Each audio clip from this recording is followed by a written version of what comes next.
एक और बात मैं अपने जो पाकिस्तानी लिबरल्स और लेफ्ट है उनसे एक और सवाल मैं उठाता हूँ, मैं वो सोचता हूँ, मैं कहता हूँ यार ये जो अब मसला है मोदी साहब का बना हुआ, मोदी साहब अपना दूसरा टेन्योर पूरा कर रहे हैं, तीसरा करने वाले हैं, वो भी लेने वाले हैं।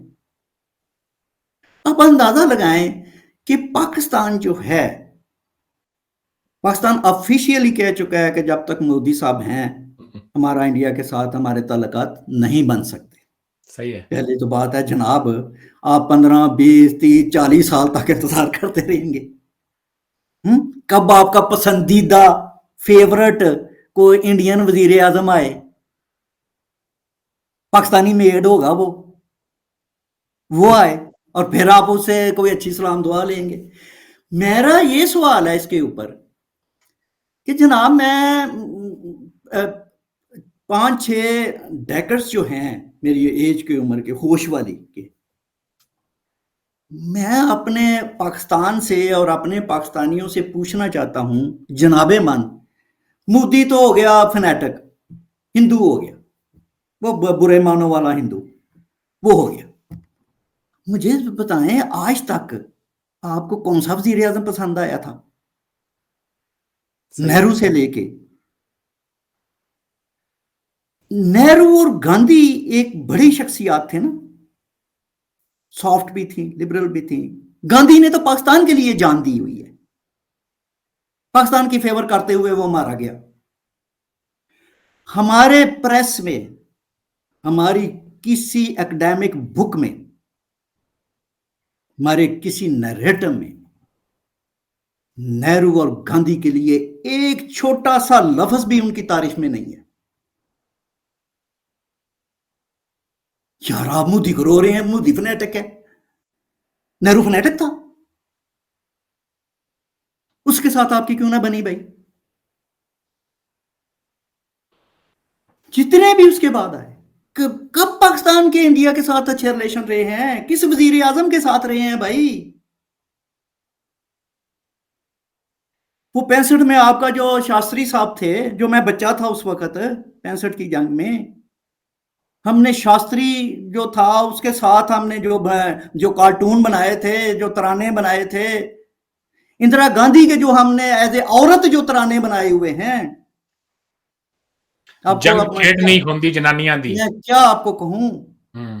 सवाल पैदा होता है कि कब जो थी, ठीक है राजीव गांधी वगैरह भी बाद में, नई नस्ल के लोग भी कहा कि चलो यार नई नस्ल के लोग आ गए, तभी हम इंडिया और पाकिस्तान के हालात और रिलेशन अच्छे हो जाए। भाई कब हुए? कभी नहीं हुए। वाजपेयी साहब आए थे लाहौर, क्या मिला? वाजपेयी साहब, अब मैं उसका लगा हूं जिक्र, उसका भी जी जिक्र करना है उसका भी। हमें तो कभी इंडिया का वजीर आजम पसंद ही नहीं आया, तो यार मोदी को क्यों बदनाम कर रहे हो बेचारे को? ठीक है। अब दूसरी बात यह है कि देखिए कि जो चीज कांग्रेस ना कर सकी, कांग्रेसी लीडर ना कर सके, उनकी अपनी मजबूरियां होंगी और कुछ हिस्टोरिकल मजबूरियां भी होती हैं। हम ये देखते हैं कि जिसको हम पाकिस्तानी कहते हैं, ये जो बीजेपी वगैरह आपकी जो फंडामेंटलिस्ट पार्टी है, हिंदू बेस्ड, अच्छा ये तो एंटी मुस्लिम और एंटी पाकिस्तान है ना, इसका ओरिजिन जो है। हम ये पोर्ट्रे करते, मैं अपने नुकसान से कह रहा हूं कि ये तो भाई फनेटिक हिंदू हैं और ये एंटी मुस्लिम और एंटी पाकिस्तान है। लेकिन हम देखते क्या है, प्रैक्टिकली क्या होता है कि जनाब इसी फंडामेंटलिस्ट और इसी राइट विंग पार्टी का जो वजीर आजम है वाजपेयी साहब, वो पाकिस्तान आ जाते हैं, ठीक है, और पाकिस्तान आकर वो सीधे हमारे लाहौर में मीनारे पाकिस्तान पर जाकर लिखते हैं, हालांकि लिखने की कोई जरूरत नहीं थी ये बात, सही बात है उनको, लेकिन फिर भी हमारी तसल्ली के लिए, हम पाकिस्तानियों की तसल्ली के लिए हम हमेशा पता क्या कहते रहे, इंडिया ने कभी पाकिस्तान को दिल से तस्लीम नहीं किया। अब दिल अल्लाह जाने दिल को कैसे डिफाइन करेंगे, दिल से तस्लीम नहीं किया। उस बेचारे वाजपेयी ने इंडिया में पाकिस्तान में आके मीनारे पाकिस्तान में लिख दिया भाई हमने दिल से तस्लीम किया आपको, उसने तो ये भी लिख दिया, ये भी मैं कोट कर दूं उन्होंने क्या लिखा ताकि जी लोगों को पता चल जाए। जी जी वाजपेयी साहब मीनारे पाकिस्तान पर जाकर लिखते हैं वहां की विजिटर्स बुक के अंदर, a stable secure and prosperous Pakistan is in India's interest, let no one in Pakistan be in doubt, India sincerely wishes Pakistan well. क्या मतलब कि इतनी बड़ी स्टेटमेंट यार, ऐसे है जैसे सीना को खोल के दे दे किसी को, ऐसा ही है। और वो फिर भी बिलीव ना करे, दूसरी पार्टी फिर भी बिलीव ना करे। आज तक नहीं किया। ये पाकिस्तानी कौम को ये अल्फाज नहीं सुनाए जाते, नहीं पढ़ाए गए। ये रोज हम पाकिस्तान की अखबारों में ये कोटेशन लिखी जानी चाहिए, तभी हमारे ज़हन बदलेंगे ना। लेकिन हमने मोदी को निशाना बना रखा है अपनी नफरत का। ठीक है, अब वो वाजपेयी साहब आए, वो भी राइट विंगर इसी पार्टी के थे। तो दुनिया में कहने का मतलब ये है कि ये जो प्रिंसिपल है ना हमारा बनाया हुआ, देखिए सोशल साइंसेज जो है ना बड़ी कॉम्प्लेक्स साइंस होती है। ये 2+2=4 नहीं होती। ये मैं अपने पाकिस्तानी लिबरल और लेफ्टिस्ट को कहना चाहता हूं, पता नहीं इन्होंने कहां से पढ़ा है कि जो फिजिकल साइंस है, नेचुरल साइंसेज में तो 2+2=4 हो सकता है। सोशल साइंसेज में 2+2=5 भी हो सकता है, 3 भी हो सकता है, 4 भी हो सकता है।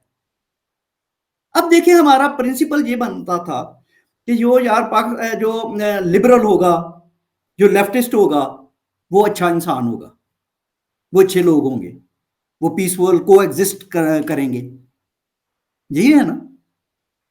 वो रैशनल होते हैं, ह्यूमनिस्ट होते हैं, वो करेंगे।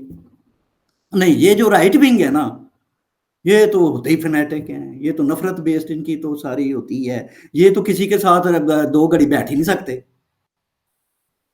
लेकिन हम तारीख में देख रहे हैं इस वक्त कि जो जो दुनिया के जो राइट विंगर हैं, इनफैक्ट वो ही ह्यूमन बीइंग की जो मॉडर्न सिविलाइजेशन है उसके डिफेंडर बन के आए हुए हैं वो। और जो लेफ्ट और लिबरल है वो तो बेड़ा गर्क कर रहा है ह्यूमन सिविलाइजेशन का, मॉडर्न सिविलाइजेशन का।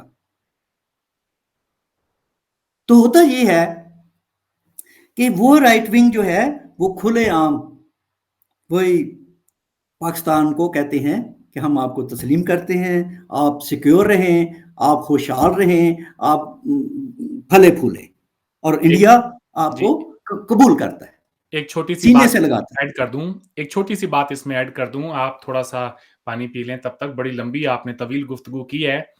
आज से तकरीबन 2-3 साल पहले मैं जियो न्यूज़ पर एक प्रोग्राम देख रहा था, तारड़नामा।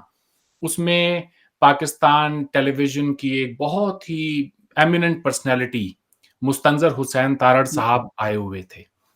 ये वीडियो मैं फ़राहम कर सकता हूँ आपको भी, और बाकी जो लोग देखना चाहें वो भी इसे देखें।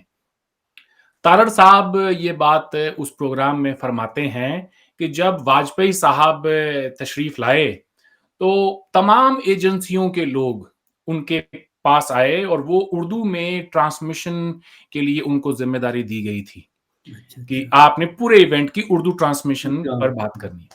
अच्छा, उनसे ये कहा गया कि आप कॉमन कल्चर पर बात नहीं कर सकते, कॉमन हिस्ट्री पे बात नहीं कर सकते, लैंग्वेज पे बात नहीं कर सकते, ठीक है? कुछ भी हिंदुस्तान और पाकिस्तान के दरमियान कदरें मुश्तरक है, उन पर बात बस नहीं कर सकते। तो तारड़ साहब कहते हैं, तो फिर भाई मैं क्या कहूं? मैं ये कहूं कि कोई तिरछी टोपी पहने, चुस्त पजामा पहने हिंदुस्तान का वजीर आजम आया है, क्या मैं ये कहूं? तो वो कहते हैं, फिर मेरे पास सेनेटर मुशाहिद हुसैन आए। उन्होंने मेरे कान में एक बात कही जो मैं यहां आपको नहीं बता सकता। उसके बाद मैं सारी कहानी समझ गया। वो आगे ये भी कहते हैं कि इंडिया का वजीर आजम आया तो हमारे चीफ ऑफ आर्मी स्टाफ उस वक्त जनरल परवेज मुशर्रफ ने मना कर दिया कि हम एक गार्ड ऑफ ऑनर नहीं देंगे। आप अंदाजा करें, जब किसी छोटे से छोटे मुल्क का वजीर आजम भी जब किसी मुल्क के दौरे पे जाता है तो आपको गार्ड ऑफ ऑनर देना आपकी रिस्पॉन्सिबिलिटी है। आप इज्जत देते हैं उस मुल्क के प्रोटोकॉल तमाम है शहरियों को। इन्होंने मना इंटरनेशनल। कर दिया। फिर आखिरी टाइम पर एक कोई एयरफोर्स के दस्ते को बुला के और गार्ड ऑफ ऑनर दिलवाया गया। इसकी फुटेज आज भी कोई चाहे तो जाके देख सकता है। तो फिर उसके बाद तारड़ साहब ये भी कहते हैं कि जब वो गार्ड ऑफ ऑनर हो गया तो वो जो दस्ता था वो मेरे पास आया और उन्होंने जो है दूर खड़े रह के और मुझे गार्ड ऑफ ऑनर दिया। और उनका जो उनका सिपा सलार था, जो आगे जो बंदा था, जो उसकी क़यादत कर रहा था, उसने आके मुझसे कहा कि वाजपेयी साहब को गार्ड ऑफ ऑनर देना तो हमारी मजबूरी थी। सर, आपको हम दिल से गार्ड ऑफ ऑनर देना चाहते हैं। ये ऑन रिकॉर्ड स्टेटमेंट है मुस्तंजर हुसैन तारड़ की। अब अलमिया ये है कि जब नवाज शरीफ साहब का तख्ता पलट हुआ और उसके बाद जनरल मुशर्रफ जब इंडिया गए एज अ प्रेसिडेंट, तो उनको फुल जो guard of honour, full state honour के साथ में उनको रिसीव किया गया। ये फर्क है हिंदुस्तान और पाकिस्तान की आवाम की सोच में, हुकूमतों की सोच में, और ये एक रवैयों में, बहुत एटीट्यूड्स बड़ा में। रिफ्लेक्शन है कि किसके दिल के अंदर बुग़्ज़ है, किसके दिल के अंदर नफरत भरी है कूट कूट के। वाजपेयी साहब तो पूरी अपनी ईमानदारी से इतने बड़े डेलीगेशन को लेकर वो आए इस उम्मीद में कि हम अपने ताल्लुकात जो हैं ठीक करेंगे। बदले में उन्हें क्या मिला, आप बात करें साहब। बिल्कुल सही है। ये चीज़ें जो है ना, हमें सच्ची बात है कि बजाय ये जो मेरा आपके साथ जो इंटरेक्शन है और ये जो प्रोग्राम करने का मतलब भी यही है कि हमें अपना एक हम खुद एक हमारे जिसको कहते हैं ना छाननी सुराख बड़े हैं, हमारे अंदर इतने ज़्यादा सुराख हैं कि हमें हमारे लेफ्ट और लिबरल को अपने बारे में, अपने मुल्क को के बारे में ज़्यादा बात करनी चाहिए, ज़्यादा फ़िक्रमंद होना चाहिए, ज़्यादा सोचना चाहिए। इंडिया के बारे में मुतफक्कर होने की, परेशान होने की कोई ज़रूरत नहीं है। इंडिया 150 करोड़ लोगों का मुल्क है और वो एक क्वालिटेटिव चेंज की स्टेज पे जा चुका है। हम मार्क्सी फलसफे में पढ़ा करते थे, एक क्वांटिटेटिव चेंज होती है, क्वालिटेटिव चेंज होती है। इंडिया एक लीप ओवर कर चुका है, वो छलांगे मार रहा है आगे को जाने को। तो बात यह है कि हमें ये जो मैं देखता हूं इधर पाकिस्तान में इंडिया और मोदी को निशाना बनाया जाता है।